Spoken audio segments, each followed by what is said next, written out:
O áudio que vocês vão ouvir agora é parte do podcast Xadrez Herbal. Caso vocês queiram ouvir mais sobre esse assunto e outros temas de política internacional, é só ir em xadrezherbal.com.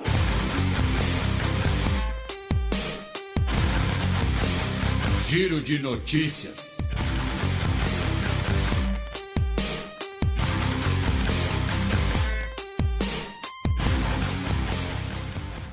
Notícia da terça-feira retrasada, dia 25 de agosto.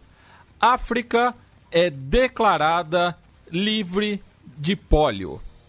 Isso, a poliomielite foi erradicada no continente africano graças às constantes campanhas de vacinação. Ela foi declarada, erradicada pela Comissão Regional Africana da OMS, inclusive, e as únicas regiões onde você ainda tem casos de pólio por contaminação pelo ambiente, digamos assim, são no Afeganistão e no Paquistão. Inclusive, em 2 dos programas que a gente fez com o Átila comentou a questão da pólio nessa região, até porque a Covid atrapalhou as campanhas de vacinação no Paquistão. Tá? A Nigéria foi o último país a ser certificado, estar livre de pólio. E o detalhe aqui, 10 anos atrás, mais da metade de todos os casos mundiais de pólio eram na Nigéria. Então, nesse processo, graças às campanhas de vacinação, conseguiram erradicar a infecção pela pólio no ambiente. Provavelmente, do ponto de vista da saúde, a terminologia que eu usei aqui talvez não esteja a mais precisa, talvez não seja infectar, talvez seja contaminar, enfim, peço desculpas por algum eventual deslize na terminologia, mas a mensagem é essa.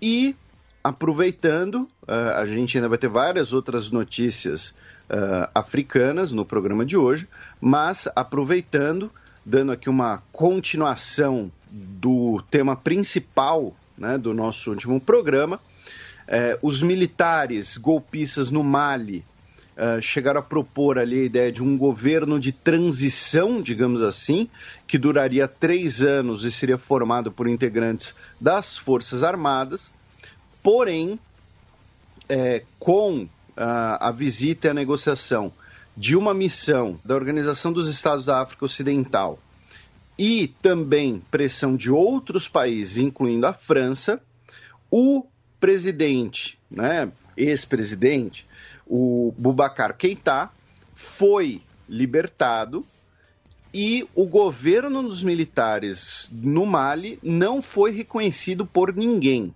Tá? Então, estão em negociações para definir como vai ser o cenário pós-golpe, se vão reinstaurar o presidente completamente, se vai ter ali um processo de negociação, não sei se eleições acho improváveis, convocar eleições nesse momento, porém é importante destacar que o ex-presidente foi libertado, tá?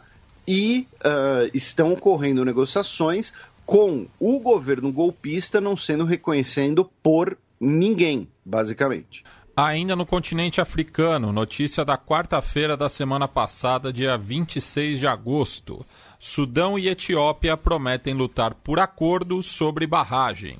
Isso, novamente, a barragem da Renascença Etíope, que é um tema que a gente já comentou aqui. Eu sempre falo isso, que talvez tenha sido um dos programas mais legais e abrangentes que a gente fez, e um programa que eu fico bastante feliz a gente ter feito, o programa de número 126, de janeiro de 2018, em que a gente explica toda essa questão do Nilo, da barragem, e lembrando, qual é o problema, resumidamente, para os nossos ouvintes mais recentes e tal, para quem não quiser ouvir lá o bloco mais detalhado.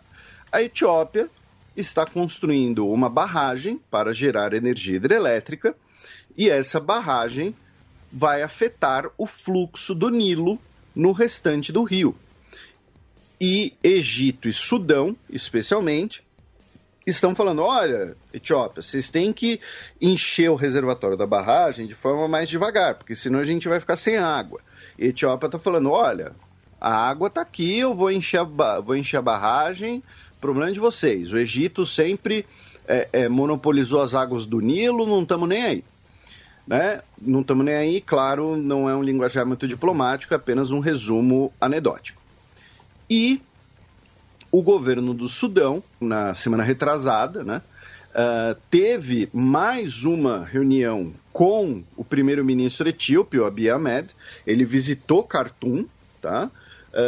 Não chegaram num acordo final, porém disseram que as negociações estão avançando, que podem chegar num acordo, que querem chegar num acordo.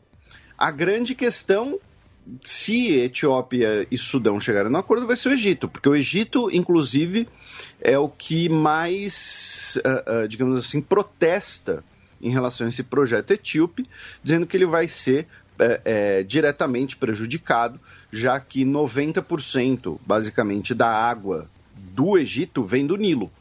Né? Então, um acordo entre Etiópia e Egito acaba sendo mais delicado, acaba, né, sendo mais complexo. Além disso, também em relação ao Sudão, o governo assinou 2 acordos com grupos rebeldes, né, para encerrar ali os levantes na região do sul do Sudão. Não é o Sudão do Sul, é o sul do Sudão, tá? Que é ali a região de Darfur, que tem relação com o surgimento, né, a criação do Sudão do Sul, porém também é outro conflito, tá? A região de Darfur fica dentro do Sudão. E o novo governo, né, do Abdallah Hamdok anunciou a assinatura desses 2 acordos de paz. E, finalmente, em relação ao Sudão, uma notícia, né, curiosa, digamos assim, que é o Mike Pompeo, né, o Sesc Pompeia, o secretário de Estado dos Estados Unidos, visitou o Sudão também na semana retrasada.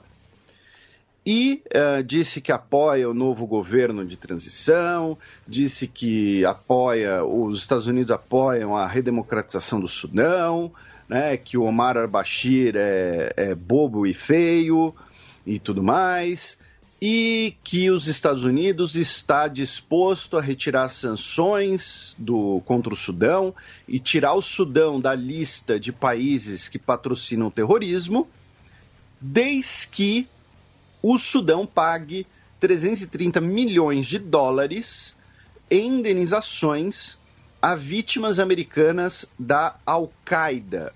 Qual é a relação com isso, né? Se vocês assistiram recentemente, por exemplo, o filme Sniper Americano, ele evoca esses eventos no começo do filme. Tá? Não estou nem elogiando o filme, particularmente não gostei tanto assim do filme, mas eu estou dando uma referência que evoca esses eventos, já que esses eventos já têm mais de 20 anos.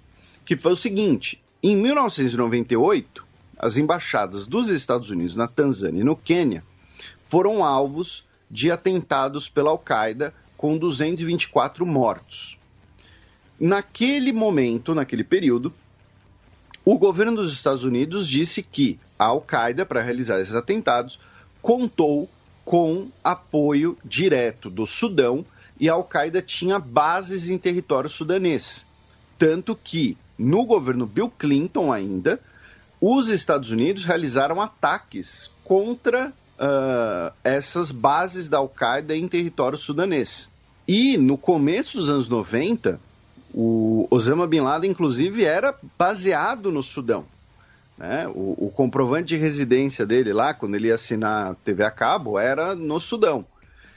Ele depois é expulso do Sudão, e essa é parte da defesa do governo sudanês, falando, olha, quando os atentados ocorreram, Osama Bin Laden já havia sido expulso do Sudão, não teve participação de cidadãos sudaneses nesse atentado, então a gente, né, nós não somos responsáveis pelo que aconteceu. Já o governo dos Estados Unidos fala, olha, as cortes dos Estados Unidos determinaram que os danos, né, no total foram na casa dos 10 bilhões de dólares. Então, assim, a gente está dando aqui um descontão e tal, né? Então, só 330 milhões de indenização. E o governo do Sudão, por sua vez, também está falando, olha, peraí, Estados Unidos, vocês são a maior economia do planeta, né? E, assim, não tem exatamente como, né, a gente aqui pagar esse dinheiro, vocês não estão exatamente aí passando aqui o chapéu e tal. Então tem uma discussão, inclusive, sobre essa desproporção, né, essa falta de proporcionalidade entre as duas economias. Tá? 330 milhões de dólares vai dar mais ou menos 1% do PIB sudanês, tá? Do PIB nominal. Então, fica aí essa discussão sobre o pagamento ou não de indenizações. O governo dos Estados Unidos diz que todo esse dinheiro vai ser direcionado a vítimas da Al-Qaeda, não vai para o Estado dos Estados Unidos, vai para as vítimas da Al-Qaeda. Também na quarta retrasada, a gente cruza agora o Oceano Índico em direção à Oceania, onde a Justiça da Nova Zelândia condenou o assassino de Christchurch à prisão perpétua. Isso. Ele, na verdade, ele não foi condenado à prisão perpétua, né? Ele foi condenado a várias prisões perpétuas e sem direito à liberdade condicional, nada disso. Ele não vai poder recorrer da decisão em liberdade, ele vai poder recorrer, mas ele vai recorrer preso, né? E porque ele foi condenado por 51 homicídios e 40 tentativas de homicídio, né? Então ele, como a gente mencionou, ele não foi condenado à prisão perpétua, ele foi condenado a várias prisões perpétuas, né? E aí, claro, alguns dos nossos ouvintes podem falar, mas qual o sentido de condenar uma pessoa a várias prisões perpétuas, já que a pessoa só tem uma vida, né? Porque é aquela coisa, se em uma dessas condenações ele recorreu, sei lá, enfim, por alguma razão, algum motivo, alguma questão jurídica, ele consegue ser absolvido, ou consegue anular aquela sentença, ele ainda tem as outras para cumprir. Então, assim, ele tem que ir uma por uma. Então, enquanto tiver uma prisão perpétua na ficha dele, ele vai ficar preso pelo resto da vida natural dele. E também em relação à Nova Zelândia, né, uma daquelas notícias, né, mundo absurdo, inclusive a gente falou de tema parecido disso em relação ao Brasil, uns 2, 3 anos atrás, a Nova Zelândia suspendeu a exportação de gado em pé, ou seja, né, de gado vivo, tá?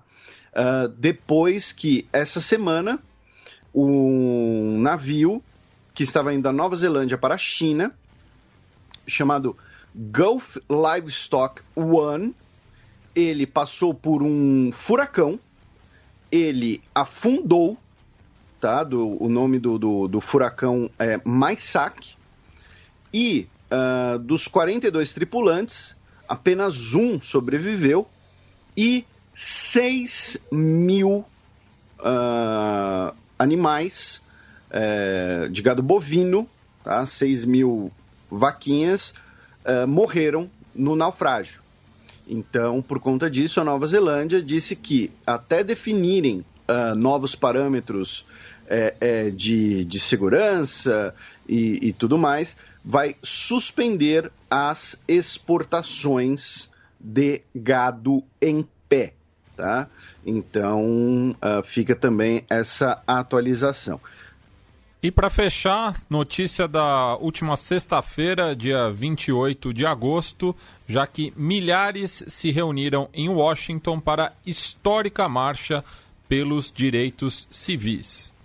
Meu caro Matias, aqui a gente, né, vai fazer uma passagem aqui relativamente breve nos últimas questões raciais nos Estados Unidos. A gente teve essa marcha para rememorar a Marcha para Washington de 1963, né, que foi liderada, né, pelo Martin Luther King. Foi nessa ocasião que ele teve o famoso discurso do I have a dream, né, eu tenho um sonho, e familiares do George Floyd estiveram presentes, a gente comentou bastante sobre esse assunto alguns programas atrás, familiares também da Breonna Taylor e do Eric Garner também estiveram presentes, e o filho mais velho do Martin Luther King, o Martin Luther King III, né? Lembrando que o Martin Luther King era Martin Luther King Jr., né? E aí o filho mais velho dele é terceiro, que seria, né, o nosso neto. Pois é. Né? E nós também tivemos cerca de 50 mil pessoas, tá, participaram, embora a marcha tenha sido bastante dispersa, até por questões ali de distanciamento social e tal. Então você vê as imagens ali perto do memorial de Washington, né, onde tem aquele espelho d'água, que você tem pessoas sentadas mais ou menos umas longe das outras. Aí tinha muita gente também num parque, né, que fica ali perto, ou seja, meio fora, digamos assim, do protesto principal e tal.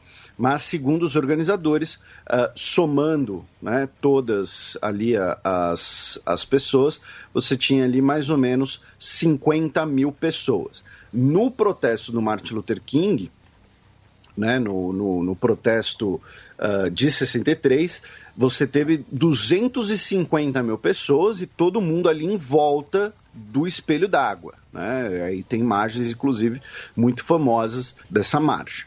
E, junto com isso, nós também tivemos outras 3 questões em relação aos protestos nos Estados Unidos. Por quê?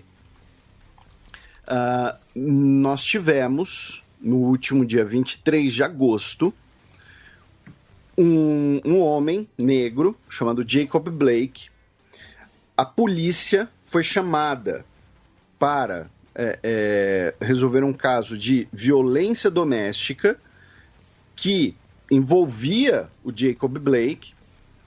Ele foi em direção ao carro dele, onde estavam os filhos dele, e foi baleado 7 vezes pelas costas, pela polícia.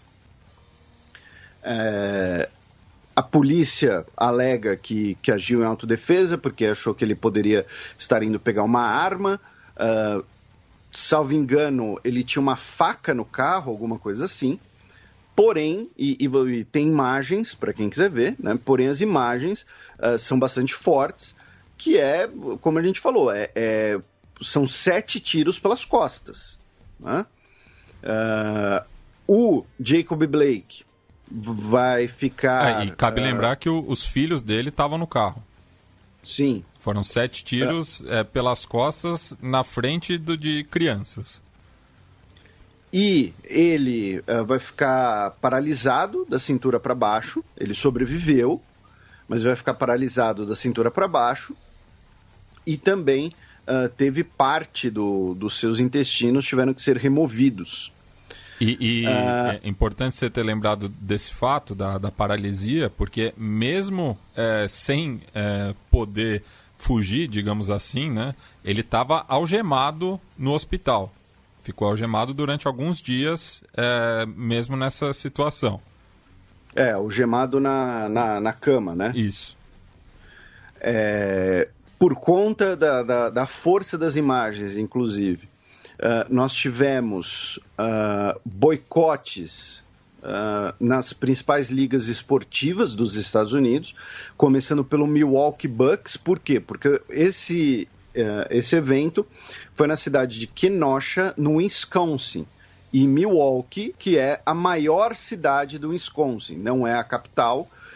O Matias me corrigiu aqui em off, porém a magia da edição, né, fica parecendo que... mas a capital é Madison, daqueles casos que a maior cidade, né, não é a capital. Mas Milwaukee é a maior cidade, é o time da NBA do estado. O Milwaukee Bucks, inclusive, foi o melhor time da Conferência Leste na temporada regular.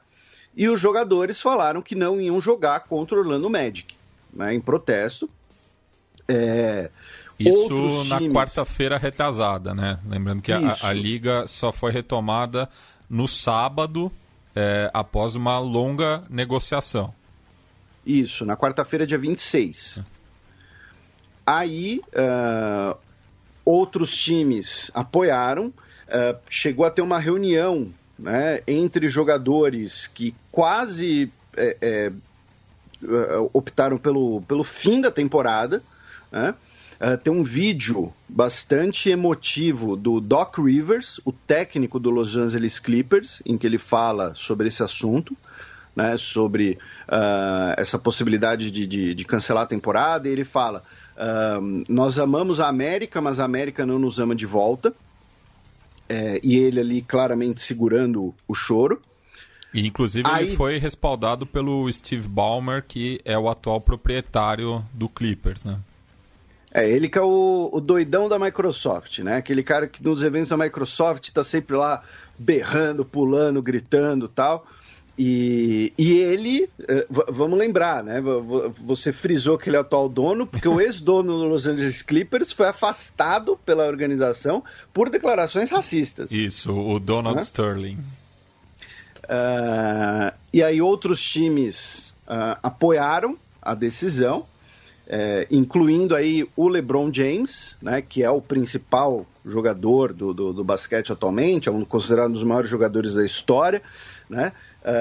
E inclusive o LeBron James, né, um cara que, assim, 1 bilhão de pessoas assistindo ele, com a bola na mão, faltando meio segundo para o fim do jogo, e ele tem que ir lá e dar um chute de 3 para virar o jogo. Então, um cara bastante acostumado em lidar com pressão, né?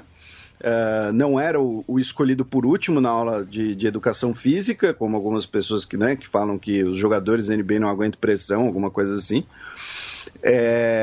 E a MLB, a Liga de Hockey, também participaram, a Major League Soccer, a WNBA também participaram desses protestos, se recusando a jogar. Aí, né, fecha essa primeira parte. Aí, como consequência disso, nós tivemos vários protestos na cidade de Kenosha, no Wisconsin. Tá? A cidade, ela tem 99 mil habitantes, segundo o senhor Google. Tá? Ou seja, não é uma cidade muito grande. Tá? Também não é uma cidade mínima, mas, enfim, 44 mil habitantes, e ela fica ali na região metropolitana de Chicago, embora ela fique do outro lado do lago. Tá? Ali tem a região dos Grandes Lagos, incluindo aí o Lago Michigan, né? E aí nós temos esses protestos, tivemos carros incendiados, tivemos pessoas presas, tivemos pessoas baleadas, tivemos gás lacrimogênio, tudo isso que a gente viu em momentos anteriores nos protestos nos Estados Unidos por questões raciais.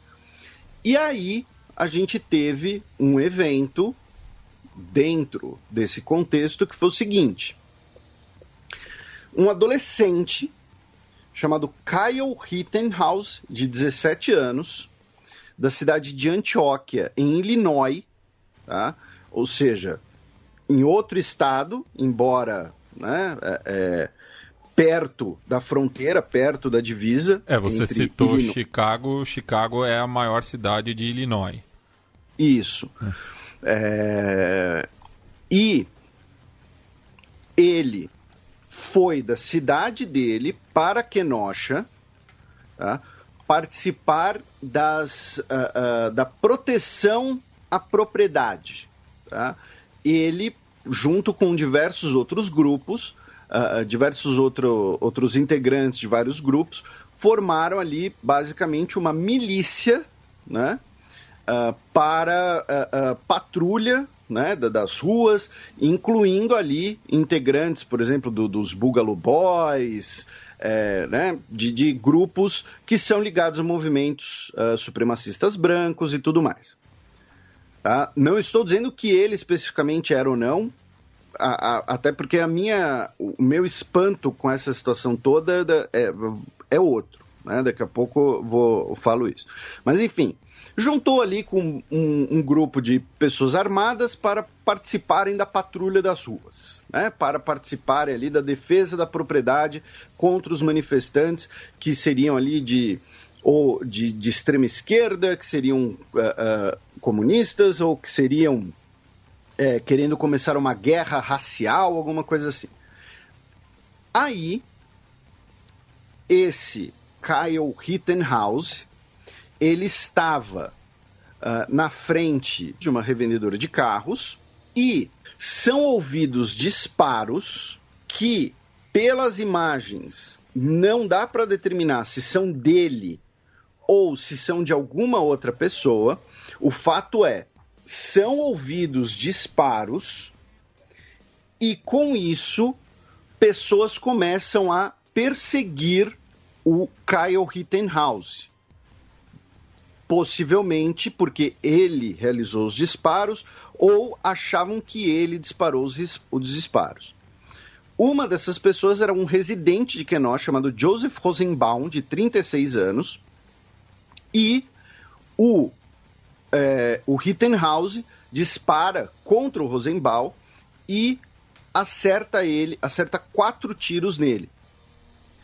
O cara cai, e aí, novamente, tem as imagens do Rittenhouse, né? Pega o celular dele, liga para alguém e fala que acabei de matar alguém, just kill somebody, enquanto uma pessoa tenta prestar socorro ao cara.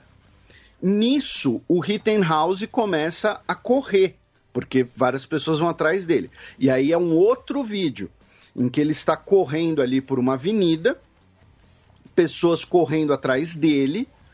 Nisso, ele tropeça, cai, vem um cara com um skate chamado Anthony Huber e bate nele com um skate, dá uma skateada, não sei se é esse o verbo, dá uma skateada no Rittenhouse. O Rittenhouse dispara de novo, o Anthony Huber é morto, e aí um terceiro cara, chamado Gage Grosskreutz, também vai em direção ao Rittenhouse. Esse terceiro cara, ele estava com uma pistola e leva um tiro no braço.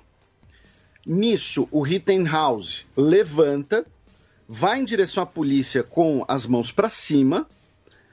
A polícia não para ele passa pelo bloqueio policial e ele volta para sua casa em Illinois, tá? Em Antioquia, Illinois. Aí, quais são os detalhes, né? Essa que está sendo a discussão nos Estados Unidos. Por quê? Porque, obviamente, com os protestos e com a morte de pessoas, tanto o Donald Trump quanto o Joe Biden, né, ambos candidatos nas eleições, foram a Kenosha, né, fazer ali a sua aparecer, em bom português. Inclusive o Joe Biden esteve ontem com a família do Jacob Blake e ligou para ele no hospital. Isso, exatamente. O Joe Biden esteve com a família do Jacob Blake. O Donald Trump não. O Donald Trump visitou a polícia e visitou, digamos assim, supervisionou, inspecionou os danos causados pelos protestos. E o Donald Trump disse que o Kyle Rittenhouse provavelmente teria sido morto pela multidão, e para ele, Donald Trump, é aparente que ele agiu em defesa própria, tá? Que ele disparou sua arma em autodefesa. Junto com essa justificativa, vem o fato de que das 3 pessoas atingidas pelo Rittenhouse, o primeiro, ele tinha uma passagem policial por crimes, um crime sexual, e o segundo também tinha alguma outra passagem policial. Acho que por roubo, furto, não me lembro agora. Então, a discussão agora é se o cara agiu em autodefesa ou não. Só que aí entra o que, para mim, é o mais bizarro, né? Além de esquecer um debate que, antes disso tudo acontecer, teve disparos, tá? A gente não sabe se dele, mas, enfim, teve disparos. O Kyle Rittenhouse, ele estava usando um AR-15, sendo que ele é menor de idade. Ele não poderia portar aquela arma. Segundo, ele cruzou uma barreira estadual portando aquela arma. Terceiro, depois que tudo aconteceu, ele voltou para sua casa novamente violando uma barreira estadual. Lembrando que nos Estados Unidos, isso também, dependendo dos estados, dependendo do crime, agrava a situação. Porque vira um crime federal. Isso. Então, além da discussão de autodefesa, para mim o mais bizarro tinha um cara de 17 anos de outro estado com um fuzil na rua. E mesmo após os disparos, ele não foi parado pela polícia. Ele não foi parado e nem se entregou. Tem isso também. Porque os primeiros disparos, você já tem ali a polícia na rua. A polícia já estava vigiando tudo, justamente por conta dessa possibilidade aí de confronto entre as duas partes. Porque justamente as pessoas estavam armadas, né? No caso que a gente está repercutindo aqui, um jovem de 17 anos. E não foi feito nada. Enquanto que a justificativa, né, pro 7 tiros que o Jacob Blake tomou é que ele estava com uma faca.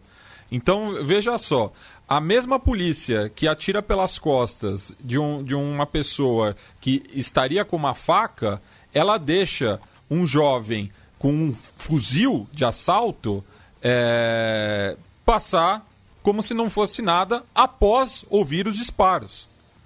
Então, é só para sentir aí a diferença no tratamento da abordagem policial. No caso, o xerife, né, de Kenosha chama David Betts. Ele deu várias declarações, porque obviamente várias pessoas fizeram perguntas para ele nesse sentido que você falou, né, de por que não fizeram nada? Não viram ele?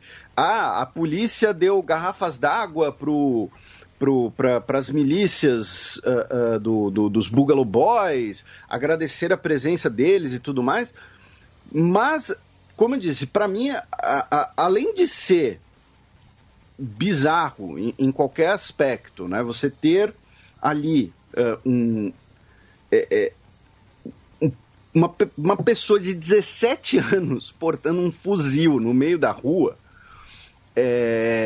do ponto de vista, provavelmente, jurídico, a situação dele já está complicada, porque mesmo que você considere, eu digo, a pessoa que está nos ouvindo, que viu os vídeos e tal, fale, ele agiu em autodefesa, o fato dele ter se levantado, passado pela polícia e voltado para casa em outro estado, já complica a situação dele. Se ele tivesse passado ali pela polícia e falasse, olha, ô policial, estavam me atacando e eu tive que disparar contra uma pessoa, eu agi em autodefesa, a pessoa ferida está ali e chama uma ambulância.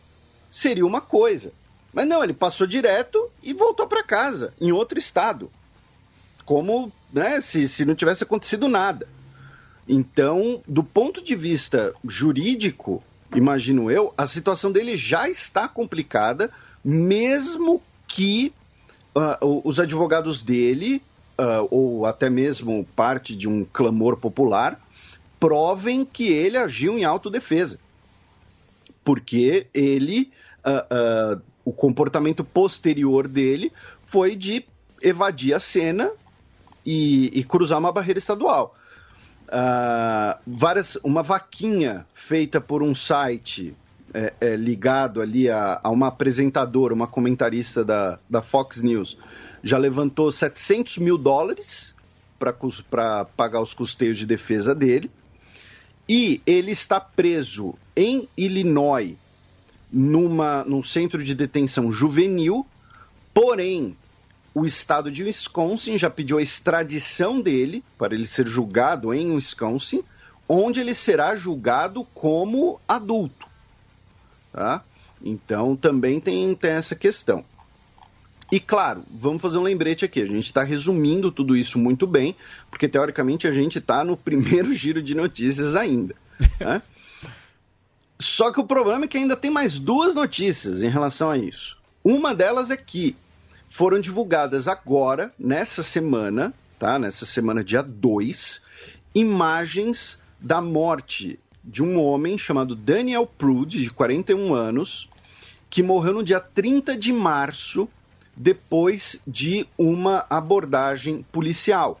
E a imagem é bizarra, a imagem parece as imagens tipo da prisão de Abu Ghraib no Iraque, porque o cara está na rua, nu, algemado, com um gorro, com um capuz na cabeça dele e usando o capuz para sufocar ele. Isso, e enquanto nevava, né?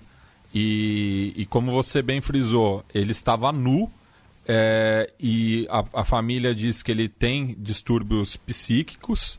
Então, ele já está, não é que a polícia deixou ele nu, ele já estava nu. Ele já estava nu, daí sofreu essa abordagem por 7 policiais da cidade de Rochester, no estado de Nova York. E daí a polícia é um exercício de sadismo, assim, porque enquanto estão fazendo a abordagem e torturando ele, porque não tem outro nome para dar além disso, eles estão dando risada.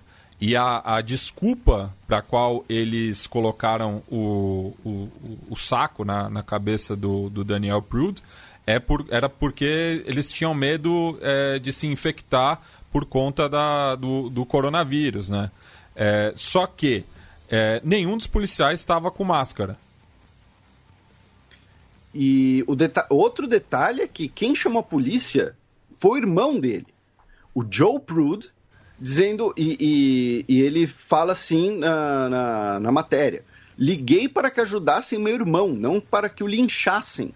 Porque, como você disse, o Daniel Prude teria distúrbios mentais, alguma espécie de distúrbio psiquiátrico, por isso que ele estava nu na rua, gritando e tal.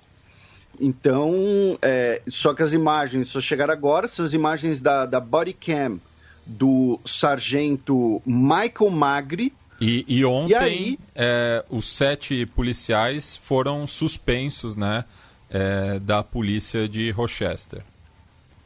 E, finalmente, nessa madrugada, em Portland, onde, né, nós temos protestos já há semanas. Diários, praticamente.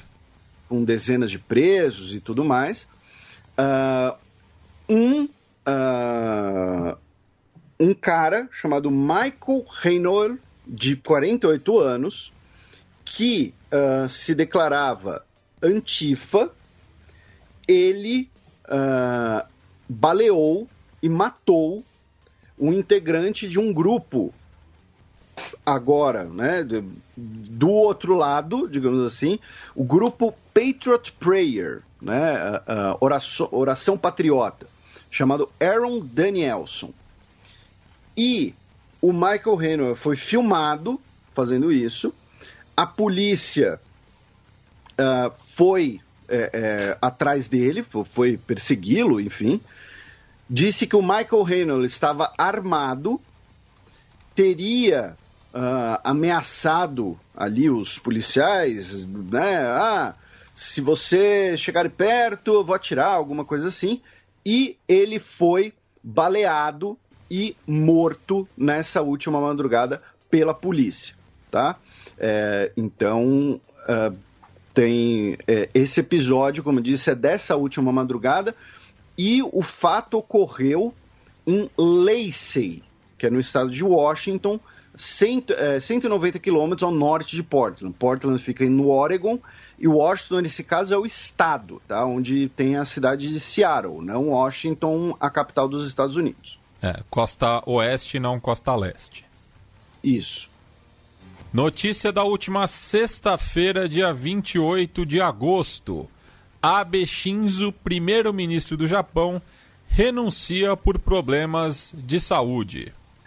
O Abe Shinzo ele tem um problema intestinal crônico que já havia motivado um afastamento dele da vida política na primeira passagem dele como primeiro-ministro. Ele tem os 2 recordes, né, do Japão pós-guerra, como a pessoa que ficou mais tempo como primeiro-ministro e também o mais tempo em dias consecutivos, porque novamente ele tem 2 passagens pelo cargo. Essa atual dele tinha começado em 2012, ele tem 65 anos, e essa declaração dele veio depois de, em uma semana, ele ter ido ao hospital 2 vezes.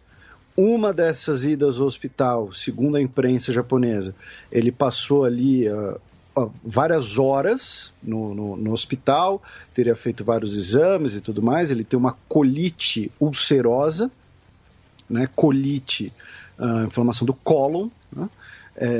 Então ele disse que ele tem convivido com muitas dores e ele não está com a saúde necessária para dar conta do cargo.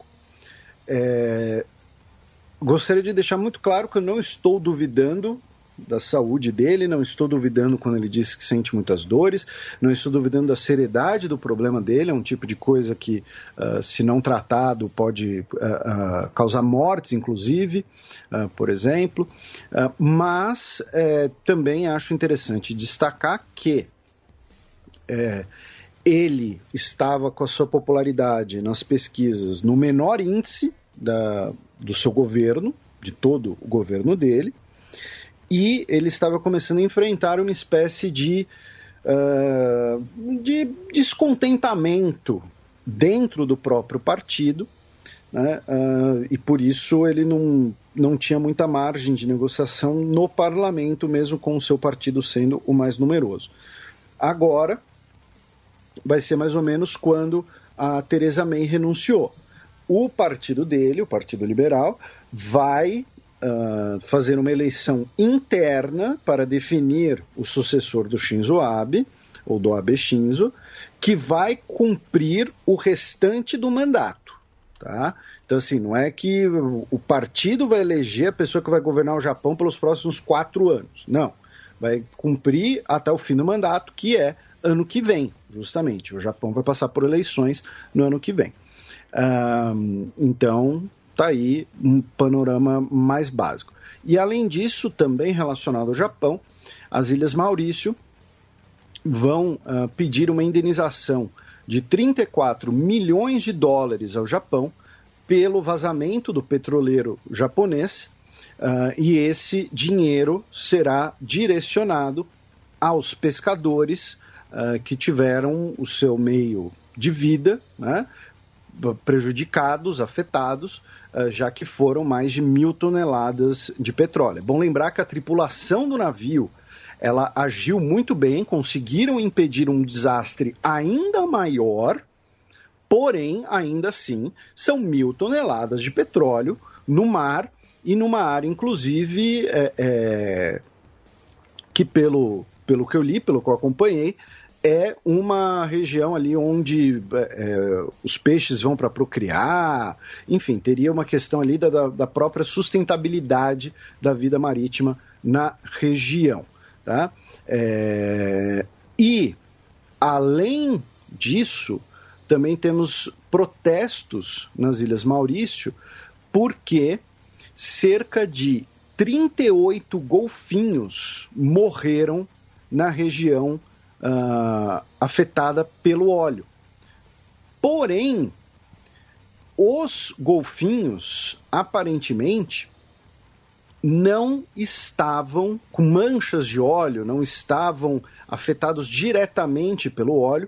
Muitos deles, aparentemente, tudo vai ser investigado, morreram de exaustão, de que eles teriam que ter nadado mais por conta do óleo, fugindo do vazamento do óleo. Enfim, as imagens, inclusive, tem algumas imagens bem feias, bem desagradáveis, bem tristes, e por conta disso também teve protestos nas Ilhas Maurício, né, por conta da responsabilização pelo vazamento. Notícia da última segunda-feira, dia 31 de agosto. Personagem de Hotel Ruanda, ex-gerente do estabelecimento em questão, é preso por terrorismo. O Paul Rusesabagina, né, que no filme é o personagem principal, interpretado pelo Don Cheadle, né, no filme Hotel Ruanda, que é um filmaço, inclusive. Ele foi preso em Kigali, capital de Ruanda, suspeito de ter fundado ou patrocinado grupos terroristas extremistas violentos armados. Tá? E dentre as acusações de financiamento de terrorismo estariam incêndio criminoso, sequestro e assassinato. A postagem veio pelo escritório de investigação de Ruanda, que seria, entre aspas, a Polícia Federal de Ruanda, mas Ruanda não é uma federação, né? Dizendo que ele foi preso graças à cooperação internacional por meio de um mandado de prisão internacional, né? E as acusações, né, elas são bastante, como é que eu posso dizer, bastante abrangentes, não tem muitos detalhes.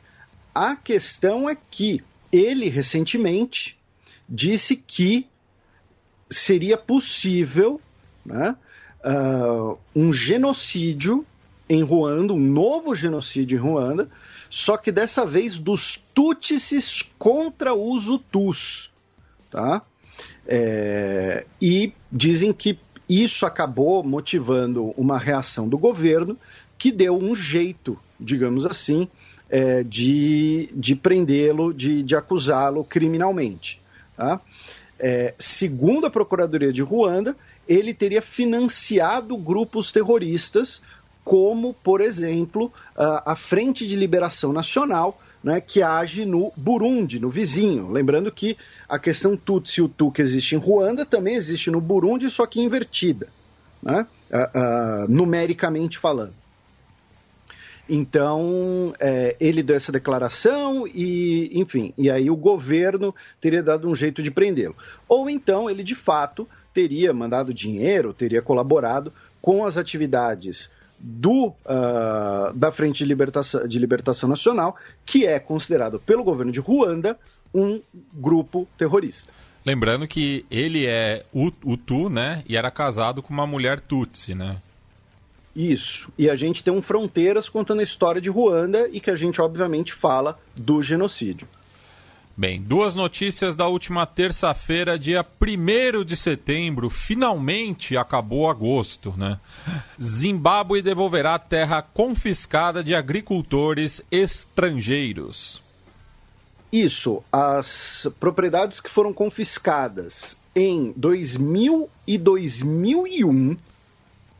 de cidadãos estrangeiros, tá? A maioria deles era neerlandeses, britânicos, alemães, muitos deles com cidadanias duplas desde o período colonial, lembrando que a independência do Zimbábue é extremamente recente, né?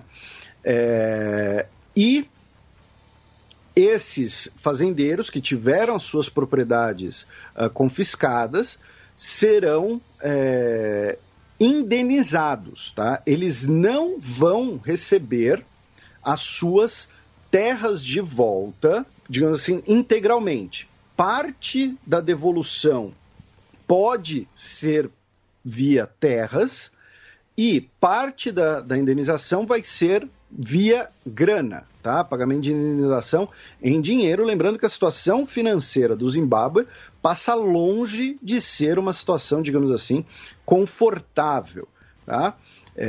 Mas coloca ali indenizações na casa de 3 bilhões e meio de dólares para cerca de 4 mil proprietários, tá?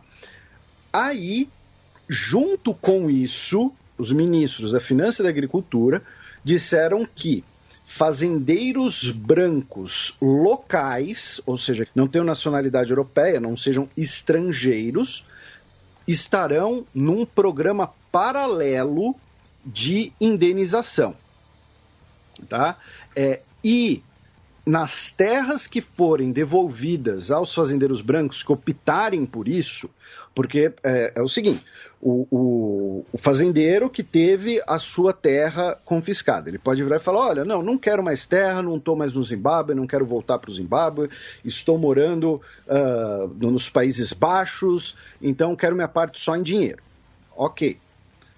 O que falar, não, eu ainda moro aqui no Zimbábue, quero minha terra de volta, ele vai receber parte da terra, outra parte em dinheiro, e famílias de pessoas negras que estiverem assentadas nessas terras que sejam devolvidas, serão reassentadas em outras terras, segundo o governo, tá? Lembrando que a gente comentou um pouco sobre isso, um pouco não, a gente comentou razoavelmente sobre isso quando a gente teve a derrubada do Mugabe, e isso sempre foi um assunto muito pressionado por governos ocidentais, tanto europeus, desses nacionais, quanto também pelos Estados Unidos, e faria parte ali de, digamos assim, de um processo de reorganizar as relações internacionais do Zimbábue. E também, curiosamente, eu vejo uma ligação nessa negociação, nessa pressão também, por conta da África do Sul, porque, como a gente já mencionou aqui, o Matias mencionou aqui no começo do ano, se não me engano, né, os guerrilheiros da liberdade econômica, né, traduzindo de forma não literal, que é o partido mais à esquerda do parlamento sul-africano. É uma dissidência do Congresso sul-africano, que é o nome do partido, né, no caso. Isso, do Congresso Nacional, que é o partido do Mandela, e que falaram, esses caras aí, eles se venderam, eles aceitaram negociar, né, aceitaram a política de conciliação e tudo mais. Então, eles defendem uma política parecida de confisco de terras de brancos como compensação pelo confisco das terras feitos pelos regimes racistas. Lembrando que tanto a África do Sul quanto o Zimbábue, a antiga Rodésia, tinham regimes institucionalmente racistas. Rodésia do Sul, né? Porque a Rodésia do Norte era a Zâmbia. Rodésia do Sul, bem lembrado. Peço desculpas pela câmera. Então, acaba também possivelmente influenciando o debate na África do Sul, com os grupos falando, se a gente fizer isso, vai dar ruim, que nem deu no Zimbábue, que está tendo que voltar atrás agora, e tudo mais. No caso, é um equilíbrio muito complicado entre questões econômicas e políticas internacionais, e também a questão de que, essa é uma tecla que tanto eu quanto o Matias já batemos várias vezes aqui, é importante lembrar que você teve milhões de pessoas confinadas a pequenos espaços apenas por serem negras, enquanto a grande vastidão das terras férteis foram distribuídas a um pequeno número de famílias que eram brancas colônios europeus. Então você tem um cenário de violência que já aconteceu, não é... eu acho curioso quando algumas pessoas falam esse negócio de dívida histórica é papo. A gente está falando da geração passada, da geração retrasada, pessoas que foram expulsas à força das suas terras para que famílias europeias se assentassem ali. Então, é necessário chegar num equilíbrio. Tanto que a gente está falando de 4 mil famílias que vão ser indenizadas numa população de 16 milhões de pessoas. Pois é. Então, acaba... é necessário chegar num equilíbrio por conta das violências que ocorreram antes e que não dissipam no ar. Índia e China voltam a se acusar em disputa militar na fronteira. Se eu não perdi as contas, Felipe, esse é o terceiro round, né? Olha, depende de quando começou a contagem, né? Não, desse caso específico, em 2020. Porque se for voltar no passado, daí... Segundo o Ministério das Relações Exteriores indiano, os chineses movimentaram tropas na região do lago Pangong, que fica na fronteira entre os dois países, ali no Himalaia, né, justamente, e por conta disso, as tropas indianas tiveram também que se movimentar na região para compensar esses movimentos chineses. Caças das duas forças aéreas realizaram patrulhas, inclusive teriam chegado em contato bastante próximo ali, realizado manobras um pouco hostis. Tanto o governo indiano quanto o governo chinês disseram que o outro lado não seguia os mecanismos corretos nos seus deslocamentos e que é uma ameaça à soberania. Recentemente, a Índia fez mais uma encomenda de armas, uma encomenda bem parruda de armas para fortalecer as suas forças armadas. A gente vai até comentar disso mais para frente, outro programa e tal. E, junto com tudo isso, a Índia baniu mais de 100 apps chineses, tá? Incluindo aí, por exemplo, o Alipay, que é o mecanismo de pagamentos do Alibaba, né? do Jack Ma. E o detalhe aqui, o Alipay estava sendo muito utilizado na Índia, né? A Índia recentemente adotou uma política de... eu não sei se acaba sendo um estrangeirismo, né? Mas ela adotou uma política de desmonetização, né? De usar menos dinheiro em papel e favorecer transações digitais. Então, o Alipay era bastante usado na Índia e incluíram também jogos da Tencent, que a gente mencionou quando o Trump baniu o TikTok, tá? E o TikTok também está banido, ele já estava, tá? Só para lembrar, ele já estava banido. Então, a Índia agora baniu outros 100 apps e o principal, né, o principal, né, de destaque desses apps banidos é principalmente o Alipay. Notícia da última quarta-feira, dia 2 de setembro. Estados Unidos impõem restrições ao trabalho de diplomatas chineses no país. Apenas passar aqui por mais alguns capítulos, né, na questão Estados Unidos e China. Os Estados Unidos declarou que agora diplomatas chineses, né, que queiram participar de eventos em universidades, realizar eventos culturais com mais de 50 pessoas fora dos escritórios diplomáticos ou se reunirem com funcionários de governos regionais, como prefeitos e governadores, terão que pedir autorização prévia. Além disso, os Estados Unidos colocou mais 24 empresas chinesas e indivíduos na sua lista de sanções por colaborarem com a construção militar e militarização chinesa do Mar do Sul da China. Tá? Dentre, né, as empresas está a China Shipbuilding Group, né, que é uma das principais fabricantes de navios mercantes hoje em dia. Não sei se produzem containers também, posso estar errado. O TikTok decidiu processar o Donald Trump, né, o governo Donald Trump, pelo seu banimento nos Estados Unidos. Publicaram lá um vídeo explicando os motivos, dizendo que eles não tiveram escolha a não ser processar para impedir, né, esse banimento ilegal. No mesmo teor, o Walmart estaria se preparando para fazer uma oferta junto com a Microsoft para adquirir o TikTok, tá? Não sei se agora o TikTok vai vir com promoções, né? Não sei, não sei, não consegui pensar numa piada decente. Vai pagar mal os funcionários? Pode ser também, mas aí não é piada, aí é a triste realidade. E finalmente, Taiwan, né, anunciou o seu novo passaporte, o novo desenho do passaporte, a capa do passaporte.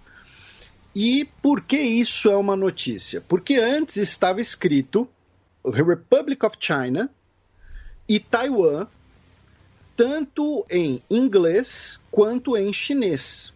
E agora estará escrito Republic of China e Taiwan apenas em chinês e em letras bem maiores, Taiwan, em inglês. Ou seja, uma pessoa que não fale chinês, que não reconheça os signos chineses da escrita chinesa, ou seja, eu, por exemplo, não vai saber que está escrito Republic of China, vai saber apenas que está escrito Taiwan. Então, é mais um passo naquela direção que a gente comentou muito tempo atrás, né, na época das eleições de Taiwan, de dar um passo numa direção de uma identidade própria taiwanesa e né, se desvencilhar um pouco da questão chinesa. Também na última quarta-feira, executor do regime Khmer Vermelho no Camboja morre aos 77 anos. Isso, o conhecido como Camarada Duch, mas que, né, o nome era Kaing Keg Eav, ele foi sentar no colo do capeta e ele foi o primeiro integrante do Khmer Vermelho que foi julgado, né, por crimes contra a humanidade e pela tortura do regime, né, que levou mais ou menos aí 1,5 milhão de mortes no Camboja entre 75 e 79, até o Khmer Vermelho ser deposto pelo Vietnã. A gente sempre lembra isso porque nessa polaridade de Guerra Fria e tudo mais, é importante lembrar que não era tudo tão homogêneo quanto as pessoas podem achar. Então, o Vietnã, que derrubou o governo do Khmer Vermelho no Camboja, o Vietnã com apoio soviético e o Khmer Vermelho com apoio chinês, incluindo aí por divergências programáticas socialistas, digamos assim. E agora ele tinha aí os seus 77 anos de idade e, como a gente falou, ele foi sentar no colo do capeta depois que ele foi condenado por 14 mil mortes na prisão que ele era o chefão. E ali do lado, né, na Tailândia, o Facebook bloqueou o grupo Royalist Marketplace, que era um grupo de 1 milhão de integrantes, que era o grupo que era usado como plataforma para articular os protestos contra a monarquia. E aí o governo tailandês reclamou com o Facebook e o senhor Mark Zuckerberg foi lá e acatou, né, e derrubou o grupo do pessoal. Né? Então tá aí, eu não vou usar aqui impropérios porque eu não quero ter que responder processinhos. Abaixa o volume porque lá vem fucking triple breaking news. O patrão enlouqueceu, Felipe. 3 breaking news, a começar pelos Estados Unidos, onde Trump chamou veteranos de perdedores e otários, afirma em entrevista. Losers and suckers.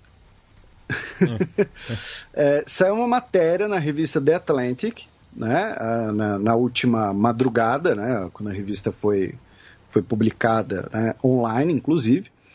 E, segundo a revista, que coletou depoimentos de funcionários do Conselho de Segurança Nacional, Departamento de Defesa, que teriam acompanhado Donald Trump em visitas a cemitérios militares. O Donald Trump teria, por exemplo, quando visitou o cemitério de Aine-Marne, em Belleau, na França, né, que é um cemitério americano para os cidadãos dos Estados Unidos que morreram na Primeira Guerra Mundial, quando ele esteve lá por conta do centenário do fim da guerra, em 2018, ele teria dito que não havia por que fazer a visita, porque eles seriam perdedores e otários. Também teria tido uma outra ocasião em que ele estaria com o John Kelly, o seu então chefe de gabinete, foram visitar o túmulo do filho do John Kelly, Robert Kelly, que morreu em 2010 no Afeganistão, e o Trump teria dito a um assessor: eu não entendo, o que eles ganharam com isso? No sentido dessa segunda declaração, eu vou dar um benefício da dúvida, porque o jeito que está escrito permite a interpretação, estou dando o benefício da dúvida, permite a interpretação dele dizer que eles morreram à toa, de que ele estava criticando a guerra do Afeganistão em si. Né? Tipo, ele morreu no Afeganistão, o que eles ganhavam com isso? Tipo, o que essa guerra tinha a ver com o filho do John Kelly que foi lá morrer? Né? E o Donald Trump sempre falou né, de retirar as tropas dos Estados Unidos, de que não havia necessidade dos soldados americanos morrerem. Bring our boys back. Isso. Então, assim, nessa segunda declaração, eu ainda dou esse benefício da dúvida porque permite essa interpretação, é uma interpretação que faz sentido com outras do Donald Trump. Aí, finalmente, outra denúncia foi que o Trump não disse que não queria um comparecimento de autoridades da Marinha no funeral do senador John McCain, porque o John McCain era um loser. E aí o que aconteceu? Tivemos o funeral, tivemos as honras militares no funeral, o presidente Donald Trump não foi até o funeral e o Donald Trump tuitou dizendo: eu nunca chamei o John McCain de loser. Isso é uma mentira. E aí resgataram um vídeo dele em 2015 chamando o John McCain de loser. Tá? É claro, né? Você chamar o cara de loser quando ele tá vivo para te responder é uma coisa. Você chamar o cara de loser no contexto do funeral dele acaba sendo outra. Mas de qualquer jeito, tem a imagem dele chamando de loser. E o Donald Trump também negou todas as outras acusações, disse que ele nunca destratou os veteranos, que ele nunca destratou os soldados que morreram honradamente pelo país e tal. O Joe Biden, claro, capitalizou em cima, disse que os comentários eram nojentos, ele teria que pedir desculpas a todas as famílias de veteranos. Só que no fim das contas tudo vai girar em torno de uma mesma coisa em relação ao Donald Trump. E, ao meu ver, tem uma galera que não aprende. Que é, eu duvido que o Donald Trump tenha dito isso, essas coisas. Não duvido. Eu duvido que ele tenha dito até coisas piores em outros ambientes. Não duvido. Só que a matéria da Atlantic basicamente fala, olha, fontes disseram que ele fez isso, isso e aquilo. Fontes disseram que ele fez isso, isso, aquilo. Fontes disseram que ele fez isso. Não tem uma acusação com rosto, digamos assim, não tem o John Kelly falando, olha, ele foi um FDP na frente do túmulo do meu filho. Não tem uma pessoa ali com nome e identidade acusando. Não tem uma prova material, uma gravação, alguma coisa assim. Então, se eu posso não duvidar que ele fez isso, Igualmente, as pessoas que apoiam o Donald Trump vão duvidar que ele fez isso e vão dizer o quê? Que é fake news, que é intriga da imprensa, que querem derrubar o Trump, porque o Trump vai derrotar os pedófilos reptilianos que dominam o mundo e tudo mais. Então, assim, é um tipo de matéria que pode ser 100% verdade, só que ela tem total abertura para ser questionada. Eu entendo que, se for uma pessoa, por exemplo, se for um agente da segurança pessoal do presidente que revelou isso, que, sei lá, um cara que é segurança do Donald Trump, né, um agente do FBI, sei lá, um cara ex-marine, ele é segurança do presidente, ele perdeu um parente numa das guerras, aí ele ouviu o presidente falando isso, ficou pé da vida, ficou ultrajado e decidiu abrir a boca, ligou para um repórter e falou, eu sei que o Trump fez isso, mas você não pode dizer que fui eu. É compreensível que a pessoa queira preservar sua identidade.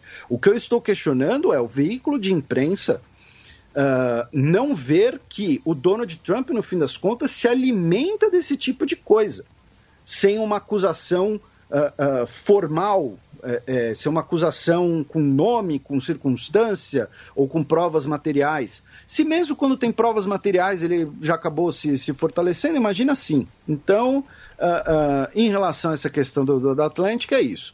Além disso, outras notícias, né, em relação aos Estados Unidos, tivemos a convenção republicana, que foi na Casa Branca, oficializando a candidatura do Donald Trump. A Melania Trump, ela fez o maior erro da vida dela em usar um vestido verde neon, possibilitando vários chroma keys com ela nas internets. Depois de casar com o Trump, né? Isso. Depois o Donald Trump postou que, já que o voto por correio é tão seguro, as pessoas deviam testar e votar pelo correio presencialmente, né? Ou seja, basicamente falando para as pessoas votarem 2 vezes o que não é, né, legal no sentido jurídico. Isso em 2 oportunidades, né? Tanto na Carolina do Norte quanto na Pensilvânia, que são 2 estados aí que estão bastante divididos, né? O Joe Biden estabeleceu um recorde de doações em 1 mês de campanha, recebendo 364 milhões e meio de dólares em doações no mês de agosto apenas, e 57% do dinheiro veio de doações de entre 5 e 20 dólares, tá? Ou seja, vieram de pequenas doações. Muito provavelmente isso é consequência do impacto da nomeação da Kamala Harris. E finalmente, infelizmente, né, a gente falou lá da Jamaica da questão da temporada, estamos aí também com furacões no sul dos Estados Unidos, incluindo 2 furacões ao mesmo tempo, né, que poderiam até, segundo o nosso querido Gustavo Rebelo, se juntar e virar um furacão gigante, embora seja um evento raríssimo. E o furacão Laura chegou no estado da Louisiana, centenas de milhares de pessoas tiveram que ser evacuadas, pessoas faleceram, ventos de 200 km por hora, né? Infelizmente um cenário que a gente já viu outras vezes, mas que dessa vez foi ainda mais curioso, digamos assim, porque foram 2 furacões ao mesmo tempo. A imagem do satélite assim era assustadora. Dos Estados Unidos, vamos para El Salvador, onde o presidente Bukele fez um pacto com a gangue Mara Salvatrucha 13 em troca de apoio eleitoral, né? Essa denúncia saiu hoje no periódico digital El Faro, mostrando aí vários documentos, né, que mostram essa aproximação do mandatário salvadorenho com a principal gangue do país e que foi catalogada como uma organização terrorista nos Estados Unidos, e o Trump fez a organização crescer mais ainda, né, porque quase todo discurso ele cita a MS-13,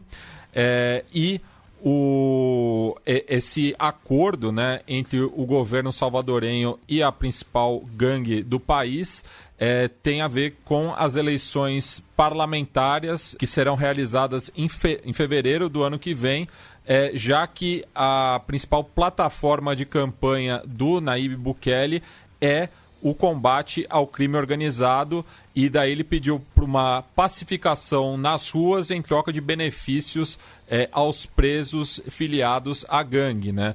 Só para ter um comparativo, entre janeiro e maio de 2019 foram registrados 1.345 homicídios no país, enquanto que o mesmo período agora em 2020 baixou para 519, também por conta, né, dos efeitos da pandemia.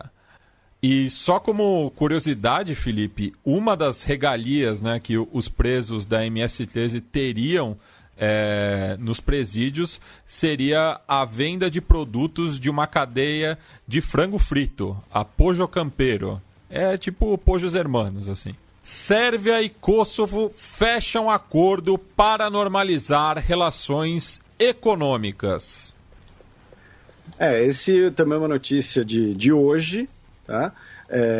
O anúncio foi feito na Casa Branca, tá? O Donald Trump com o premier kosovar e o presidente da Sérvia, Aleksandar Vučić, e o Donald Trump disse que isso foi um grande avanço, tá?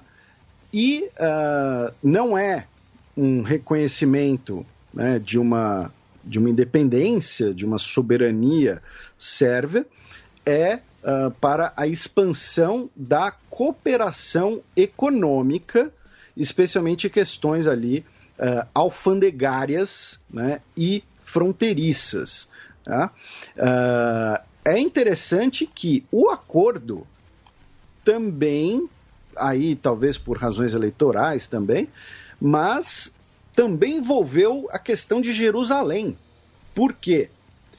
Segundo Donald Trump, o governo sérvio se comprometeu a transferir sua embaixada em Israel para Jerusalém, e Kosovo e Israel normalizariam laços e estabeleceriam relações diplomáticas.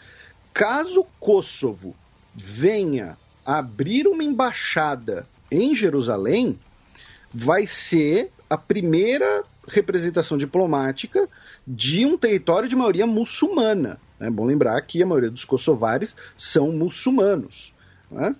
Assim como a maioria dos albaneses. Então, mas ainda não é um reconhecimento, digamos assim, da independência de Kosovo.